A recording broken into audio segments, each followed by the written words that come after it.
I'm Elena Ward, 36, a public school art teacher in Asheville, North Carolina. I'm the kind of woman who says yes too soon and no too late. Too trusting, my mother always teased. I live in a rented duplex with a leaky skylight, a dented Corolla, and a heart that believes people mean well. The night I won, my family toasted my good fortune while opening credit cards in my name, planning to bleed me dry without saying a word. If you're watching, please like and subscribe. It truly helps. Has your family ever made you feel small when you needed them most? Tell me in the comments where you're watching from and whether you'd keep a windfall secret or shout it from the rooftop. I didn't scream when the numbers hit. I didn't dance. I didn't call anyone. I sat on the edge of my unmade bed with the ticket on my thigh and the sound of rain sneaking through the skylight, tapping a tin bowl I kept under the drip. I whispered, "No one can know," and felt the words settle like a stone in my mouth. Here's the thing they never show you in the commercials. Winning is loud, but keeping it is quiet. After the adrenaline, there's paperwork, and the choice to show your face or to become a ghost. I chose ghost. I drove to a neighboring county at dawn, turned in the ticket through a lawyer I found by scrolling reviews with shaking fingers, and asked about setting up a trust. He nodded like it was routine. It wasn't, not for me. I signed with careful hands, Blue Fern Trust, after the little plant that insists on surviving in the crack of my front steps. I told the lottery office I wanted anonymity. North Carolina allows it if you structure it right. Take the lump sum, the lawyer advised. Taxes will hurt, but certainty feels better than promises. I nodded. Certainty sounded like sleep. For 2 weeks, my life pretended to stay normal. I taught the unit on color theory to 7th graders who mixed muddy browns with the confidence of tiny alchemists. I reminded them that accidents make new shades. I drank break room coffee that tasted like cardboard and kindness. At night, I read emails about overdue rent and utility extensions and told myself the waiting was good. Necessary. If I told my family, my mother Corrine with her rosary on the rearview mirror, my brother Mason with big ideas and small follow-through, my sister Lila, who could turn a compliment into a blade, nothing would be normal again. I wanted proof. Proof that love wasn't a ledger, so I did something petty, maybe cruel. I asked them for help, not money, not directly. I asked for time, for errands, for a ride when my Corolla wobbled and the tire kept losing air, for help patching the skylight, for someone to sit with me while I filled out a stack of medical forms I'd been avoiding. I framed it as a broke teacher between paychecks, tight month, a little short, true enough to sting, false enough to reveal motives. "Of course, baby," my mother said. She kissed my forehead and left a casserole that could feed a church. She said a novena for whatever is heavy and pressed a 20 into my palm like I was 12. Mason side-hugged me and scanned the kitchen with restless eyes. "You know I'm slammed," he said, "but I can send you a link to this budgeting app." Changed my life. He didn't look at the leaking skylight. He looked at the fridge magnets. "You still got that old student loan?" he asked. I nodded. "Huh?" Lila, all eyelash extensions and vanilla perfume, arched a brow. "You're still at that school?" She smirked. "I'd die." Then she laughed and touched my arm. "I can't do roofs, babe, but I'll send you my handyman's number. He's not cheap." She held my gaze 1 second too long, like a cat waiting for a bird to twitch. I told myself not to judge. People help how they know.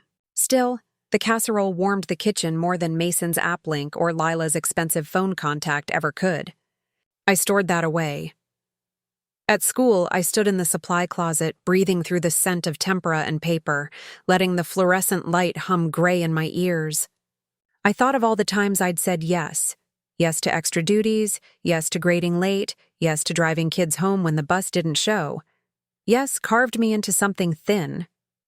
Money could thicken my life back, but only if I kept my spine. I started small. I paid off my student loan from a laptop at midnight, the screen glow turning my living room into a second moon. I scheduled the skylight repair without mentioning the price. I bought a secondhand kiln for the art room and arranged the donation, anonymous, through a PTA dad who thought he was doing me a favor. "You're a saint," the principal said, touching my elbow. I smiled and said nothing. The kiln would outlast every rumor. Then came the first ripple. A woman from the gas station 2 towns over recognized me. "You were in here early, right?" she asked, bagging my coffee and muffins. "I swear I saw you the morning that big ticket got turned in." My breath snagged, but I shrugged. "I'm an early riser," I said. She laughed. "Same. My ex was too, running to the door when the bills came." She winked and handed me a scratch-off as a joke. I didn't scratch it. I tucked it in my glove compartment like a reminder. Don't get sloppy. The second ripple was quieter. A notification on my phone for a hard credit inquiry I didn't recognize. At first, I thought it was the Skylight Company. Then I saw the name Collins Family Auto, Mason's dealership of choice. My heart did a small sour flip. I told myself it could be a coincidence. Numbers get recycled. Data gets sloppy. But the timing stung. That night, rain started again, and the tin bowl sang its small, patient song. I lay awake, rehearsing versions of the truth. I caught a break. "It's not as much as you think. I'm fine and I don't need anything." Each line felt like a door that, once opened, would never close. I decided, wait 1 more week. Finish the legal setup, meet with the accountant the lawyer recommended, and open accounts that wouldn't be touched by anyone but me. And keep asking for help in small, ordinary ways. See who shows up. Saturday, I baked banana bread and brought 2 loaves to my mother's. The house smelled like lemon cleaner and old photographs. She took the bread and cupped my face. "You look tired," she said. "Let me worry for you." My throat tightened. Maybe I didn't need to test her. Maybe the world had made her sharp out of necessity, not malice. I left at dusk. The sky looked bruised. When I reached my duplex, there was an envelope wedged beneath the doormat, damp at the corners. Inside was a single printout, a screenshot of a bank alert, my bank, showing the exact time and amount of the student loan payoff. No note, no signature, just knowledge, folded into 4 hard creases. I stood on my porch, the paper trembling in my hand, rain gathering in the crack by the blue fern. Someone knew, someone was watching, and then my phone lit up with a message from an unknown number. "Congrats, Lena. Maybe now you'll remember who your family is." My thumb hovered, cold. Who sent it? My brother, my sister. Or someone who'd rather not sign their name. When you grow up in the shadow of Appalachia, family isn't just blood, it's weather. It shapes you, whether you brace for it or not. I was raised in a small brick ranch house where the smell of my mother's fried chicken clung to the curtains, and Sunday meant church followed by everyone talking over each other at the kitchen table. We weren't rich, not by any stretch, but we weren't starving either. My father worked construction until his back gave out. My mother, Corinne, stitched together income with daycare shifts, babysitting, and whatever she could manage from home. She had a way of making scarcity look intentional. Mismatched plates became eclectic, secondhand clothes, vintage. We lived in a world where hand-me-downs carried history, not shame. Then there was Mason. My older brother, 2 years ahead, is the family's golden boy. Always dreaming, always scheming. He could charm anyone, teachers, coaches, girlfriends, parents, but he left a trail of IOUs behind him. Mom called him ambitious. Dad used to call him reckless. Mason never liked that word. He said he was building something big. What he built, really, were excuses. And Lila, my younger sister by 4 years, she was beautiful the way a knife is beautiful. Sharp, gleaming, dangerous. She had a talent for making you laugh and bleed in the same sentence. At family dinners, she could slice Mason's dreams apart with a smirk, then turn around and make Mom cry happy tears with a compliment about her cooking. I loved her, but I never trusted her with the softest parts of me. Tradition was important to us, even when money wasn't. Every Thanksgiving, Mom would line the counter with pies, pecan, pumpkin, apple, and we'd go around the table saying what we were grateful for. Every Christmas Eve, no matter how broke we were, Mason insisted on passing out dollar scratch-offs as stocking stuffers. "You never know," he'd grin. scratching his own with furious energy. One of us could hit it big. Funny how those little rituals felt like jokes then. Still, cracks were there if you knew where to look. Like the way Mason's smile faltered when anyone mentioned debt. Or the way Lila's eyes glazed over when the conversation turned to responsibility. Or how Mom, tired and tight-lipped, sometimes clutched her rosary harder when we bickered. But I ignored the cracks. I trusted. That was my flaw. I believed that when the storm hit, family would be the umbrella, not the rain. That night, when I found the envelope on my doorstep, damp with rain, I couldn't help but remember all those traditions, all those tiny promises of loyalty. The casserole, the scratch-offs, the jokes about luck. I wanted to believe they meant safety. But the paper in my hand whispered something else. It whispered that someone, somewhere close, had already crossed a line. And I couldn't shake the feeling that the storm was only beginning. The next morning, when I logged into my bank account, a second unauthorized attempt stared back at me. This time it wasn't just a credit check.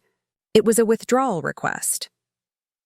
The morning after that envelope showed up, I sat at my kitchen table with a cup of coffee gone cold. The screen of my laptop glowed too brightly in the dark room. There it was, plain as daylight. A pending withdrawal request for $5,000. $5,000. I hadn't touched that account except for the student loan payoff.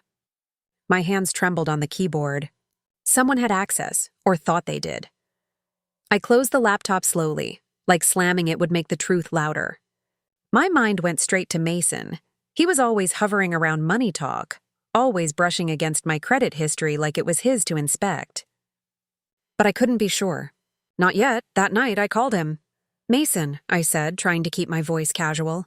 "Did you happen to use my name for something?" He chuckled. "What, like a Netflix password?" "Come on, Lena." "No, like, more official." "A car loan? A credit check?" Silence stretched.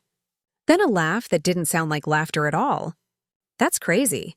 Why would I need your name? I'm handling my own business." My stomach twisted. "Because my bank shows an attempt, Mason. Don't lie to me." His tone shifted, sharp now. "You're paranoid. Maybe you signed up for something and forgot. You've always been scatterbrained with bills." That word, scatterbrained, landed like a slap. He'd called me that as a kid when I couldn't keep up with his jokes. He knew exactly what it did to me. I hung up. My heart raced, but I told myself maybe it wasn't him. Maybe it was just sloppy data, like before.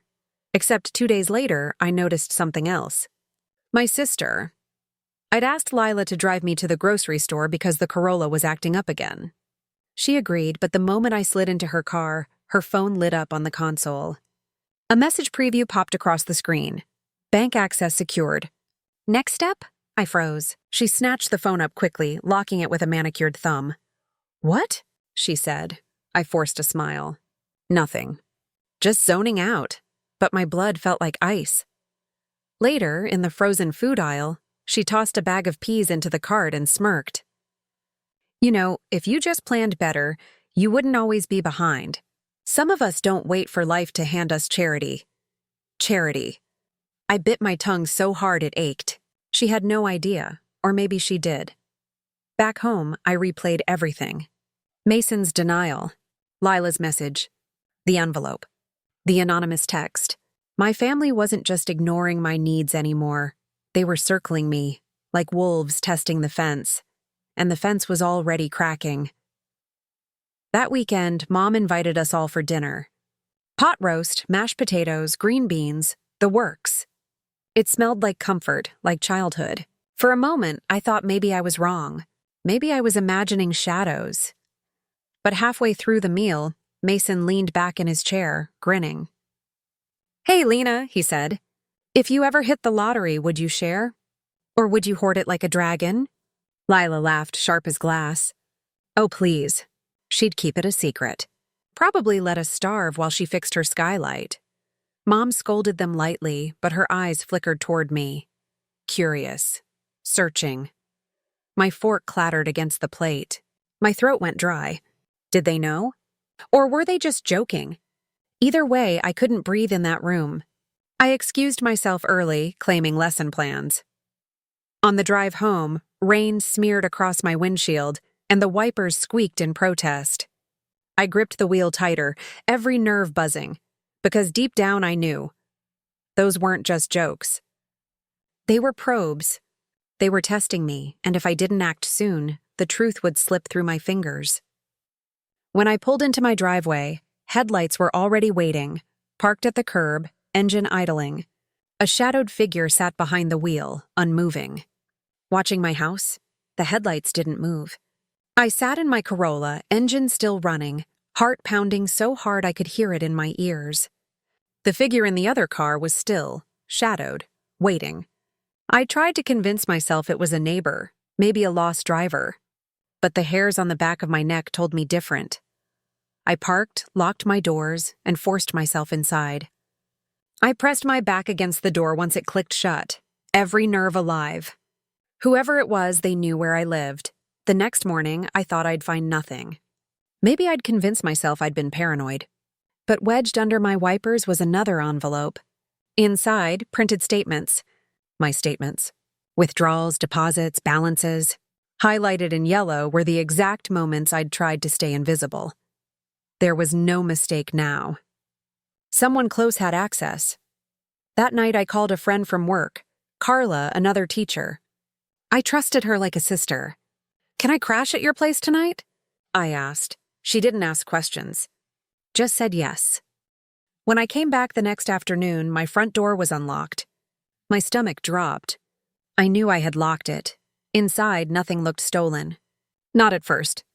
The TV was there, the laptop, the kiln receipt still on the counter. But my desk drawers, the ones I never touched except for bills and personal documents, had been rifled through. Papers askew, envelopes torn open, my passport half slid out of its folder. I sat on the floor, hands shaking. This wasn't just about curiosity. Someone wanted proof. They were hunting my secret. And then the phone rang. Mom's voice on the line, careful, almost rehearsed. "Elena, honey, Mason and Lila mentioned you've been, acting strange. Is everything okay? Do you have something to tell us?" My breath hitched. "Why would you think that?" Silence. Then her sigh. "Because your sister said she saw a bank alert on your phone the other day. A large transfer." I froze. Lila. She hadn't just seen my phone in the grocery aisle. She'd read it. "I don't know what you're talking about," I whispered. Her tone shifted, firmer. "Elena, we're family. Secrets rot in the dark. If you're keeping something, it will come out." I hung up. My hands shook so violently that I nearly dropped the phone. The walls were closing in. The breaking point came 2 days later. I got home from school to find my mailbox stuffed, not with bills, but with glossy car brochures, credit offers, and loan approvals in my name. Mason's handwriting was scrawled across one envelope, sloppy and rushed. "Sign here, sis." It's a small favor. I couldn't breathe. My brother, my own brother, was forging my name, dragging me into debt I hadn't asked for, trying to tether my life to his failures. I stormed to Mom's that night. Mason and Lila were already there, sitting at the kitchen table like they were waiting for me. I slammed the envelope down. "What the hell is this?" Mason leaned back, smug. "Relax, it's just paperwork." "You've got the better credit, Lena. You're stable." "It's not like you'll even notice," Lila smirked, sipping wine. "Besides, if you had something tucked away, helping family wouldn't kill you." Mom looked between us, silent, wringing her hands. My voice cracked. "You went through my life. You broke into my house. You've been spying on me." Mason's grin faltered. "Don't be dramatic." "No," I snapped. "You think I don't know? The credit checks, the bank alerts, the envelopes. You're vultures circling me." Lila's eyes glittered. "And if we are? What are you going to do about it?" The room went still. The words cut deeper than anything else. And in that moment, betrayal wasn't abstract anymore. It had a face. 2 faces. My own blood. I walked out of that house shaking, the night air thick in my lungs. And as I reached my car, another anonymous text buzzed through. "We warned you. Lena, tell us the truth, or we'll take it." I sat in my car outside my mother's house. gripping the steering wheel so tightly my knuckles burned white. The glow from the text message still lit the screen, that one sentence pulsing in my mind. Tell us the truth, or we'll take it. They knew. Maybe not how much, maybe not every detail, but they knew enough. Driving home that night felt like moving through fog. My headlights cut through the darkness, but everything beyond them seemed blurred, unreachable. My chest ached like I'd been holding my breath for days. When I walked into my duplex, the silence pressed down hard. The skylight still dripped into the tin bowl. The same bowl that had caught storms for years. And I crumbled. Right there on the linoleum floor, I sank. Tears spilling out in a flood I couldn't hold back anymore. I cried for the lies, for the prying eyes, for the way family, the very people meant to protect me, had turned into hunters. I had wanted proof of their love. What I found was proof of their greed. The next morning, I couldn't bring myself to go to work. I called in sick. My voice barely carried over the phone. Carla asked if I was okay, and I almost told her everything. But I stopped. The words stuck in my throat. Instead, I wandered my small house like a ghost. Every drawer felt violated, every shadow held suspicion. My own home had turned foreign. By nightfall, I curled into bed without eating. My body felt heavy, my heart heavier. I thought about Mom, about the way her eyes searched me at the dinner table. Did she suspect? Did she already know? Or was she too scared of choosing between her children to admit it? I thought about Mason, signing my name like it was a casual joke. About Lila, smirking with her wine glass like betrayal was entertainment, and for a terrifying moment, I thought maybe I should give in. Tell them, split the money. Buy my piece. Let the wolves feed so they'd finally leave me alone. But as quickly as that thought came, another followed. Sharper. Angrier. Why should I? Why should I give away the one thing I had fought to protect? The one chance I had to break free from a lifetime of scraping by, of patching leaks and begging extensions? No, I wouldn't hand it over. The tears dried on my cheeks, leaving salt trails. Something inside me shifted. It wasn't loud. It wasn't dramatic. It was small, like a coal-catching spark. They thought I was soft. They thought I was scatterbrained, weak, and too trusting. They thought they could circle me until I gave up my secret. But they had no idea how patient I could be. I sat up, my body still trembling, and whispered into the dark. I won't stay broken. Not for them. Not anymore. The night stretched long and sleepless, but I didn't cry again, because I knew what had to come next.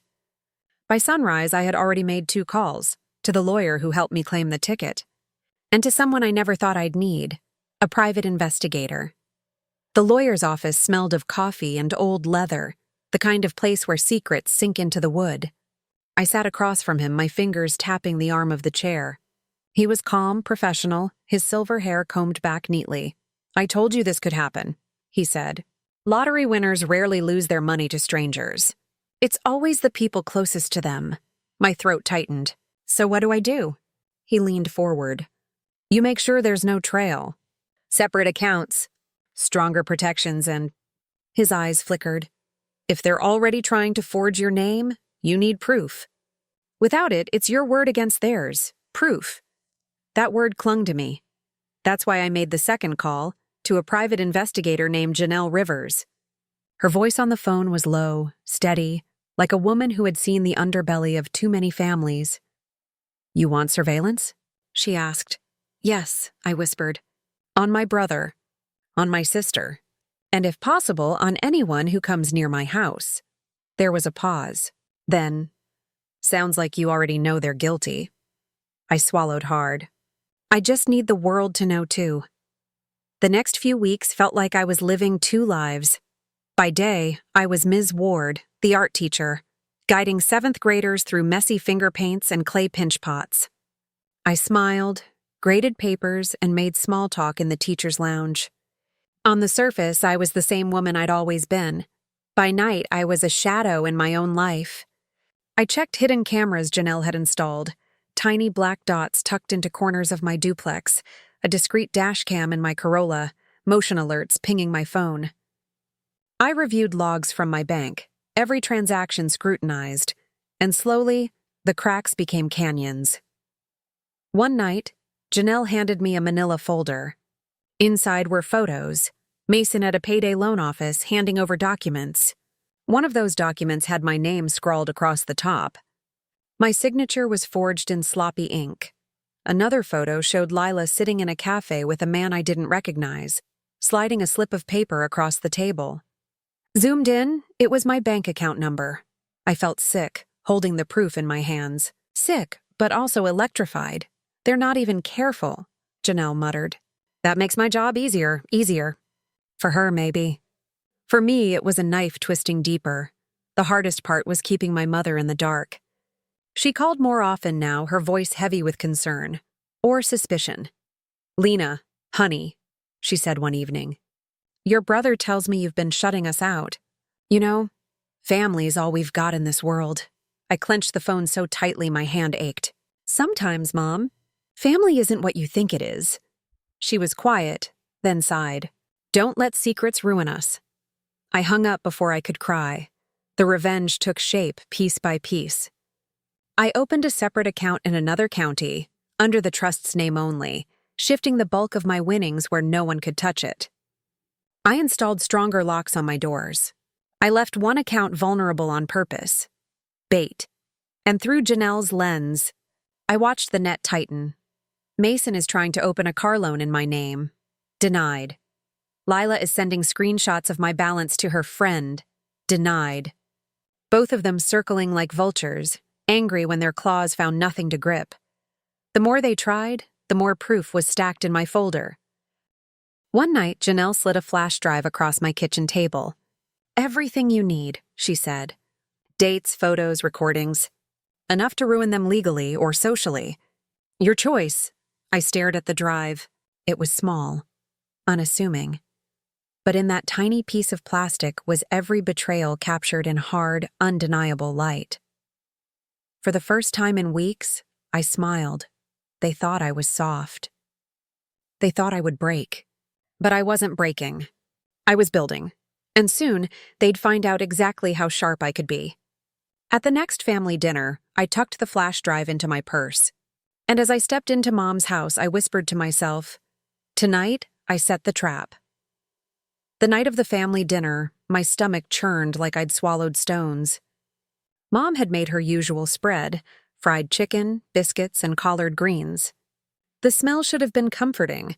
Instead, it was heavy, cloying, like it was masking rot underneath. Mason was already at the table, laughing too loudly at something on his phone.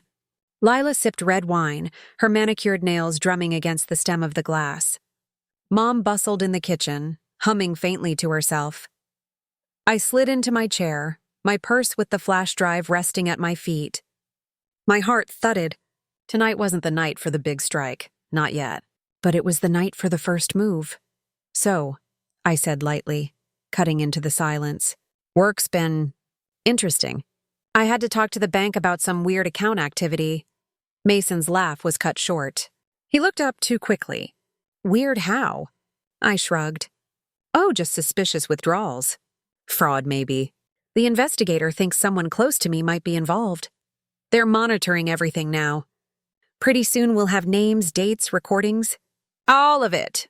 The room stilled. Lila set her glass down with a clink. "An investigator?" she repeated. "Mm-hmm." I nodded, keeping my face calm. "They're thorough. Every attempt leaves a trail, you know. Even failed ones. I'll have the proof in my hands soon enough." Mom's brow furrowed. "Oh, honey, I hope you're not getting scammed by whoever this is." I smiled at her gently. "No, Mom. This one's the real deal." Across the table, Mason's jaw flexed. He stabbed at his food without eating. Lila fiddled with her napkin, the color draining from her face just enough for me to notice. The first crack had appeared. After dinner, I pretended to help Mom in the kitchen while Mason and Lila lingered in the living room. Their voices dropped low, but I could still hear enough. "She knows something," Mason muttered, voice sharp. "You think she has proof?" Lila snapped back. "She's bluffing." "She has to be." Lila's wineglass clinked against the coffee table. "Then why does she look so damn calm?"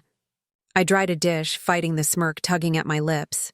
Calm wasn't something I felt, but it was something I wanted them to believe. That night, when I got home, a new message blinked on my phone. Unknown number again. Stop digging. Last chance, but this time I didn't flinch. I typed back, fingers steady. Already have enough. Keep pushing, you'll hang yourselves. I hit send, then tossed the phone onto the couch. My pulse was steady, almost frighteningly so. For the first time, I wasn't the prey. I was leading them into the open. The next few days confirmed it. Mason called twice, voice strained, asking to talk. I let it ring. Lila showed up at school, unannounced, claiming she'd just wanted to drop off lunch. She never did that. She looked around my classroom for too long, her eyes scanning for signs of something. They were panicking, and with every nervous glance, every tight smile, I felt my confidence grow. This was just the beginning. The following weekend, Janelle handed me a new set of recordings. As I clicked play, Mason's voice came through, furious, desperate. If she won't give it up, then we take it. One way or another. I sat in the dark of my living room, laptop glowing on the coffee table, headphones pressed tight against my ears. Mason's voice hissed through the recording, ugly and raw. If she won't give it up, then we take it. One way or another, my breath caught. There it was, proof. Not suspicion, not paranoia. His intent, captured and undeniable. And Lila's voice followed, sharp as glass. She's weak, Mason. Push harder. She'll cave. She always caves. Always caves. The words slithered under my skin like venom. But instead of breaking me, they lit me up. This wasn't just theft. They were plotting to strip me down, reduce me to nothing. That night I decided, no more shadows. If they wanted a game of exposure, I'd end it in daylight. The opportunity came sooner than I expected. Mom's birthday. A big family dinner at her house, complete with neighbors and church friends. Corinne Ward didn't celebrate quietly. Her kitchen overflowed with food, her living room with laughter. Perfect cover. Perfect audience. I arrived with flowers in one hand and the flash drive in the other, tucked safely in my purse. Mom hugged me tight, her rosary bracelet cool against my cheek. "Thank you, baby," she whispered. "You didn't have to bring anything." "Oh, but I did." We gathered around the table. Toasts, cake, and off-key singing. Mason played the role of dutiful son, pouring sweet tea for everyone, smiling too widely. Lila flitted about like a hostess, her perfume clouding the air, her laugh too sharp. When the chatter lulled, I cleared my throat. "I have something to share," I said. All eyes turned. I've been the target of, let's call it financial harassment. Fraud even. It hasn't been strangers. It's been family. A ripple moved through the room. Mom's smile faltered. Mason froze, glass midair. Lila's lips parted just enough to betray panic. I reached into my purse, pulled out the small projector I'd borrowed from school, and plugged in the flash drive. The wall filled with grainy footage. Mason handing over forged documents. Lila sliding my bank account number across a cafe table. Gasps echoed. Someone muttered, "Oh my God." Then came the audio. Mason's voice booming from the speakers. "If she won't give it up, then we take it. One way or another." The silence after was deafening. Mom's hand flew to her mouth. Tears welled in her eyes. "Mason, Lila, tell me this isn't true." But the evidence rolled on. Dates, recordings, photos. Each one nails another nail in their coffin. Mason shot up from his chair, red-faced, fists clenched. "This is twisted. You don't understand." "Sit down," I snapped. "We all understand perfectly," Lila stammered. "It's not. She's making it look worse." But no one was listening anymore. The room wasn't theirs. It was mine. For the first time, it was mine. The fallout began instantly. Neighbors excused themselves quickly, whispering. Mom sobbed quietly. Rosary clutched like a lifeline. Mason stormed out, slamming the door. Lila followed, heels clicking like gunshots down the walkway. And me? I stood tall, the projector light fading behind me, my hands no longer trembling. I didn't just have proof. I had witnesses, the trap had sprung, and it was beautiful. But as I drove home that night, headlights filled my rearview mirror. Close. Too close. A car followed me street after street, and when I pulled into my driveway, it didn't keep going. It stopped. Engine running, waiting. The car idled at the curb, its headlights flooding my front porch in harsh white. My Corolla's engine ticked as it cooled, my fingers frozen around the steering wheel. For a long moment, neither of us moved. Finally, I forced myself out, keys clenched like a weapon between my knuckles. I didn't run. I didn't look back. I just walked into my duplex, shut the door, and waited. Through the blinds, I watched. The car stayed. 10 minutes, 20. Then, with a screech, it peeled away into the night. My phone buzzed almost instantly. Another text. You think you're clever, but this isn't over. I sat down, heart racing, but I didn't cry. Not this time.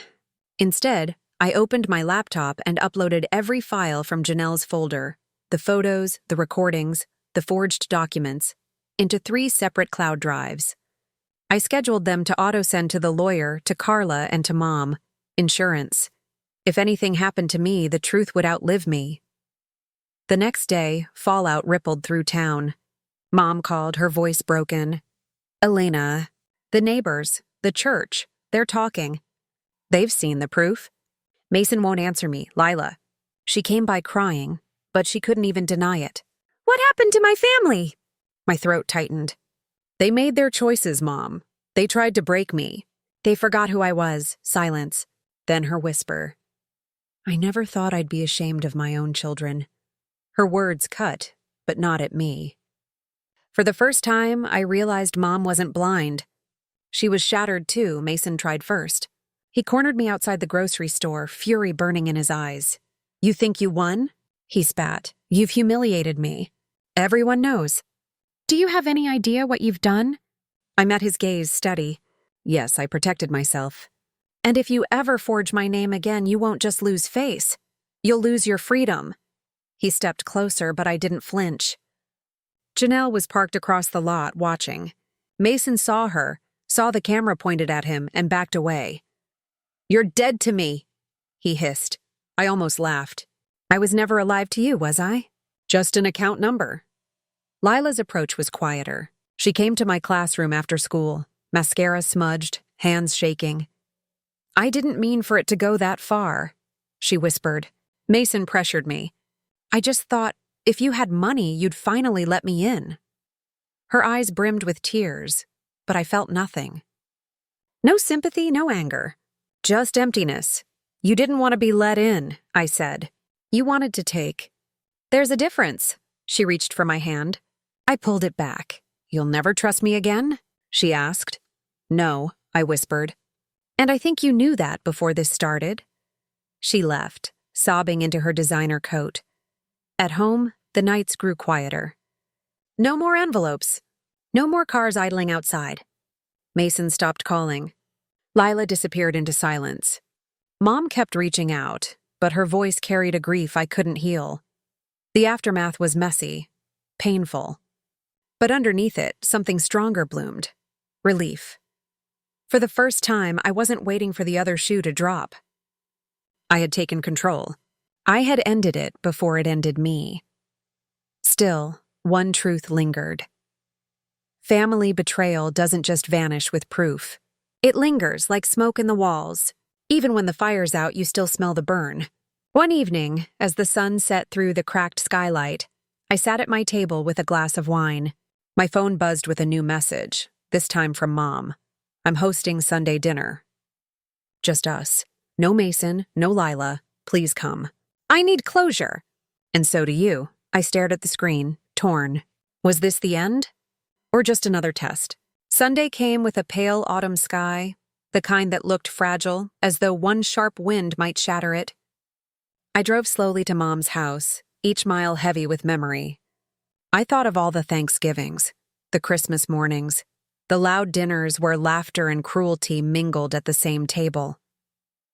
When I stepped inside, the house smelled of lemon cleaner and pot roast. But it was quiet, too quiet. No Mason, no Lila.